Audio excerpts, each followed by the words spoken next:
What's up, Taiwan? I'm Ethan Liu with 10 minutes of news from here in Taiwan and around the world. New polls on the 2024 presidential race indicate that the political stronghold by the ruling and opposition parties could be broken by a relative newcomer. While the Democratic Progressive Party still leads in popularity, the 4-year-old Taiwan People's Party has overtaken the opposition Kuomintang. Zhang Van Trist reports on the shakeup in the political landscape. The latest presidential polls are in. Politics site RW News and polling firm K-Point Survey and Research have both put out their findings, and it looks like people are calling for change. The polls put Democratic Progressive Party candidate and Vice President Lai Ching-te in the lead with 31 to 38% support, which could be expected. But both surveys placed former independent Ko Wen-je in second with 22 to 32% support. His Taiwan People's Party was only founded in 2019, and with just 5 seats in Taiwan's current legislature, it usually lags behind the top 2. But in these polls, it's overtaking the dominant Kuomintang, or KMT. Its candidate, New Taipei Mayor Hou You-yi, comes in at around 18 to 22%. These numbers echo a late May poll by online newspaper My Formosa, which put the candidates in the same order, indicating this may be where they've sat for several weeks. These results have sparked rumors that the chair of the third-place KMT could intervene in the running of Hou's campaign. 朱立伦主席之前就已经讲说他是最强总教练了。既然是总教练，就应该要帮所有场上的选手规划好最好的，不管是训练的方向，不管是备战的策略，不管是后续的安排。Though officially, the party says there are no such plans. And while the polls may show the DPP's Lai in the lead, his 2 opponents both say the latest numbers don't worry them. 民调的高低我都参考，也虚心的看待这些事情。侯友宜不怕挑战，不怕困难，会坚定不滑。民调跟股票一样，你知道吗？看看就好了，你不要每天去追那个数字。我跟你讲，民调要投票那天高才有用啊，其他天高有什么用？ With 7 months to go until the elections, analysts say there's still plenty of time for voters to change their minds. John Su and John Van Trieste for TaiwanPlus. To learn more about the latest polls, Zhang Van Trist spoke to Taichung-based political commentator Courtney Donovan Smith. So generally speaking, how reliable is political polling in Taiwan, would you say? Some, I think, are politically biased by the side commissioning them. Now, the one that I follow the most closely is the My Formosa polls. And I don't think they're intentionally politically biased.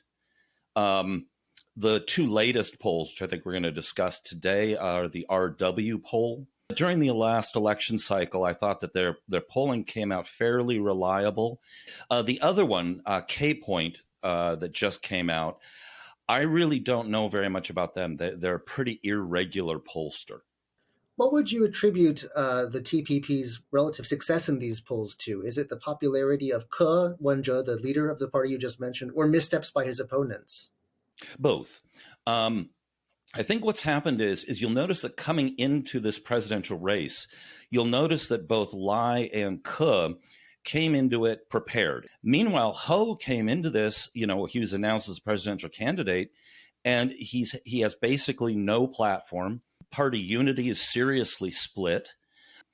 But then he's also got this whole, scandal going on where at a local kindergarten, the teachers were giving the students barbiturates. And there's been a lot of criticism against Hou for the way that the city government has handled it. Do you see the TPP making this election a breakthrough and a new start, or will it fade away like many of its other third-party predecessors? It will depend on, I think, on a few factors. Ko is fortunate in that he's got An Gao, Vivian Huang, Tsai Biru to a certain degree. So he's got a little bit of star power joining him in the party, but he's got to cultivate that so that the party doesn't come across as just a vehicle for Ko Wen-je. And then the other thing is, will people lose interest in the party? That sometimes happens. Once again, that was Zhang Van Trist speaking to political analyst Courtney Donovan Smith. For the 13th straight year, Taiwan is the world's #1 buyer of materials for computer chips. According to industry association Semi, Taiwan bought over $20 billion worth of supplies like silicon wafers and electronic gases last year. The country makes 90% of the world's most advanced chips. It's home to industry heavyweights like TSMC and packaging and testing company ASE. It's been 1 year since China banned imports of grouper fish from Taiwan, and the market here has adapted and proved its resilience. But farming of the popular seafood now faces other challenges. Sally Jensen has more details. It was just the latest in a growing list of foods China refused to keep buying from Taiwan. When Chinese customs added Taiwan-bred grouper to its import blacklist 1 year ago, many worried about the potentially devastating impact on the country's fish farms. At the time, Taiwan shipped 90% of the popular seafood to China. But 1 year after the ban was announced, vendors say the shock has not been as big as expected. The grouper market has found ways to soften the blow. Part of that has involved government efforts to promote the fish at home, including adding it to school lunch menus. Community leaders are hoping the trend for buying local will grow.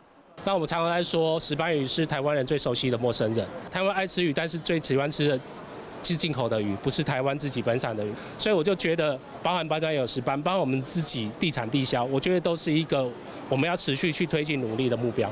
The ban has also provided an opportunity for farmers to diversify their business models. More and more have begun moving their breeding pools indoors and producing a wider variety of products to sell on the local market. In fact, concerns have now moved on to other risks to their trade, like Taiwan's recent unstable weather. 降雨量它不会直接降进去我们的这个养殖池里面，然后不然那个海水的咸淡如果跑掉的话，对石斑鱼的环境会比较有影响。 A year on, and Taiwan's grouper farmers are promoting their product at home and abroad. In the face of China's economic pressure, they've shown a willingness to adapt. Andy Xue and Sally Jensen for TaiwanPlus. Some fishers in Taiwan recently received the big surprise, a visit from the 5-meter-long whale shark. The whale shark swam up to the fishers' boat while they were working off Taiwan's east coast. They quickly put up their gear so as not to hurt the animal, which then let them pet its head. A local environmental official says it's illegal to harass protected animals, but petting one isn't necessarily harassment. The official does, however, not recommend getting close to wild animals.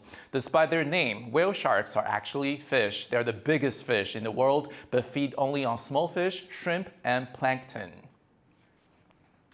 There's no sweeter way to spend a day than at the Tainan International Mango Festival. Exhibitors are showcasing all the creative ways this tropical fruit can be enjoyed after recent harvests recovered from a long drought. Sally Jensen reports. Taiwan is known for its quirky food innovations, and nowhere is this more apparent than at the Tainan International Mango Festival, now underway in the country's southern city. Mango jellies, mango cakes, and mango marmalade, even matcha green tea with mango. Taiwan's mango enthusiasts want to show you a side of the tropical fruit you've never seen before.